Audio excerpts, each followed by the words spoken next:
What even are you with? Creepy Kingdom? No, CoveredGeekly. It's one of them on the ground, yeah. I feel like I'm covered in a little geekly. Jesus. Oh, hell yeah. And that is the thing that I feel like is so special about this, is that I get to live out the dream of sort of being like, oh, everything is great, and then I get to also be like, I will come for you, which, doesn't really happen in other animated things. Obviously, going from Broadway to this show, it's a complete transformation. What is that process like, trying to transition into this show? The biggest difference is that you have to show up ready to make choices. In a Broadway musical, you have time to rehearse and you have time to fail and try things. And obviously, this show's so wonderful because we had a safe space and we could try things and they'd say, that's not it, try again. But you really have to show up and be like, I have to own my character. I have to make a big, bold choice right now because we don't have a ton of time. But there's something so freeing in that because you learn to trust your instincts, because that's like the only time we have. Just, you gotta jump in. It's like the most young demographic to like hopefully above high school age. It's pornographic, it's set in hell, it's rated R, it's raunchy as hell. So that is just like such a shift from what I do on a day-to-day with Baby Shark. But I love the duality of that. It really rounds out my life. It was wonderful. Angel Dust is a character that contains a million different multitudes. And the script reflects that too. And I can't tell you how excited I was to be able to inhabit a character like that. There's so much to work with. There's so much to empathize with Angel. He keeps surprising me. Every time we step into the studio, every new script I got, I'd be sitting in bed reading it and just laughing and crying, and he really touches my heart on the deepest level. I love him. This audition sort of dropped in my lap, and I sort of didn't know how, and I had no idea that Vivienne actually found me before the auditions. And so going in, I had no idea what to expect. I didn't know it was already kind of a phenomenon, and I didn't know that until I was done making it. So the doing of it was actually really easy. Vivienne's super easy to work with. Richard, the voice director, was super easy to work with, and I didn't realize until afterwards that it was going to be a big thing. Ow. Damn it. All right, ask me questions. All right, so obviously you play this big-time reporter. Big tit reporter.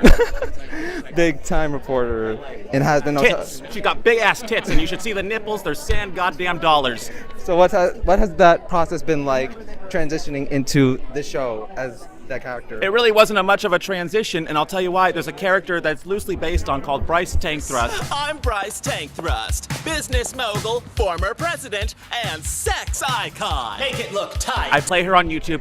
Do you know who she is? I'm terminally online. I'm gonna dox the fuck out of you. I swear to God. What even are you with? Creepy Kingdom? No, CoveredGeekly. It's one of them on the ground, yeah. I feel like I'm covered in a little geekly. Jesus. What else? Ask me something else. What do I love about Vivienne Medrano? Everything.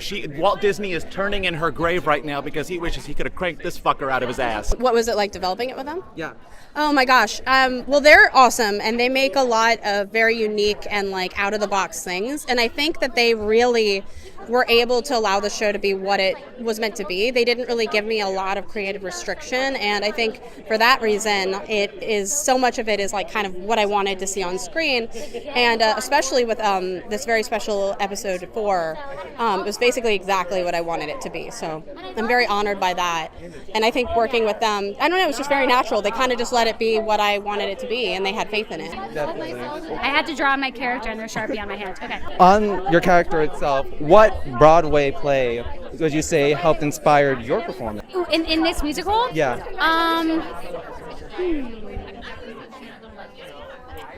I would say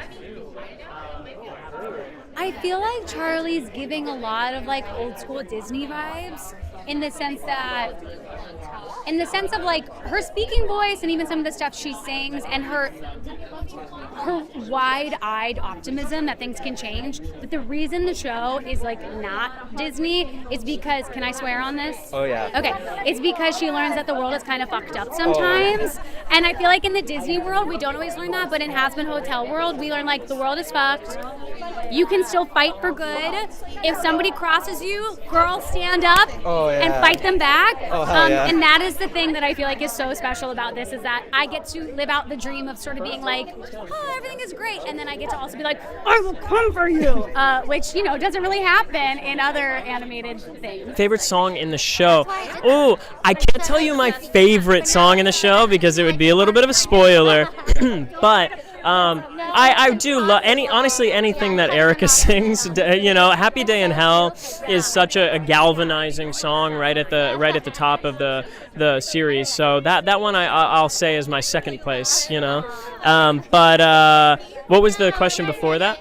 Oh, how recording? Yes, yeah. Recording the music in this, it was absolutely wonderful. I mean, it's like Broadway quality, you know. Like I stepped in there and I thought, like, oh my God! Like at some point, somebody's got to make a Broadway show of Hazbin Hotel. We got to make a stage adaptation, baby.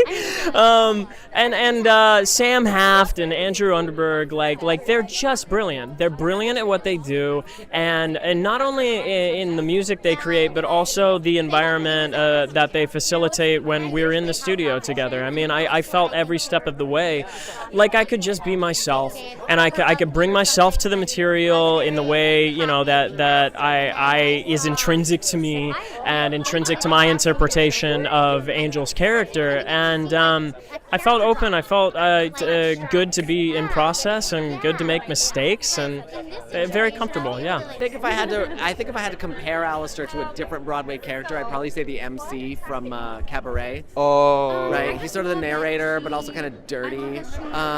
He's got a smile on his face, but there might be something underneath that. My all-time favorite is the original production of Into the Woods, which I didn't see in person, but that made such an impact on me when I was a kid watching it on PBS, and it's one of the reasons that I fell in love with musicals. The style of the show is really just my style, so I feel like, you know, because people kind of noticed, oh, the pilot looks a little bit different from the series, and that I didn't even notice that, but then it's just because so much time went by, I developed as an artist, and my style kind of like developed a little bit more from pilot to series.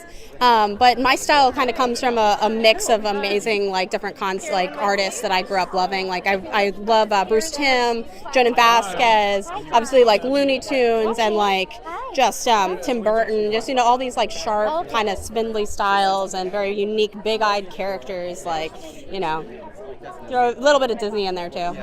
Oh man, I mean, I've worked with so many Newgroundsers. I love that community. It's great. Man.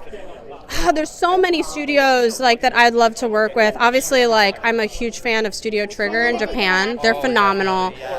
They would be an honor. I don't know. There's so many. Like, there's so many endless studios that are amazing to work with, and hopefully one day we'll get the opportunity. And what would you say is your most favorite Broadway play ever? Barbie play? Broadway. Oh, Broadway play. I love Sweeney Todd because I love a good comedy. Oh, definitely. It's nice to meet you, Brandon. I Thank you love so you. much. I love you. I love you. Thank you. You know, I honestly love how she fits into the whole world. Like, she just comes in right when you want her. Like, she just has these, like, moments where, I don't know, she's just like a fucking demon. Like, but she's adorable, but you're so scared of her. You don't know what she's gonna do, but she hasn't done anything, but she's capable of anything. Yeah. Thank you.